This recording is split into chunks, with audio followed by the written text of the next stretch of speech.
Lesson 7. Creating a dialogue between two sprites. Hello everyone, I hope you are all doing well.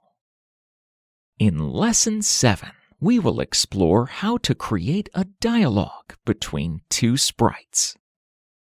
Start by opening the project from Lesson 6, where you added a frog and a bird to the scene. To begin, click on the frog.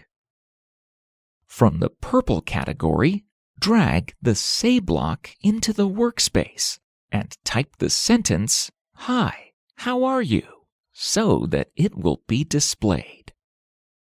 Next, to make the bird respond, click on the bird sprite.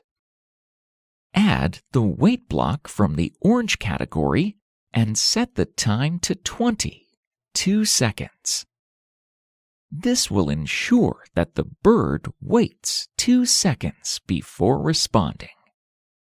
After the wait block, add the Say block and write the sentence, "I'm good." Now, when you click on the green flag, you will see that the bird waits 2 seconds before responding to the frog's question. It's your turn now. Create a new project. Add new sprites and create a dialogue between them. Remember to consider the timing of the response after each question is displayed. Thank you for watching this lesson, and don't forget to follow us on our social media platforms for more resources.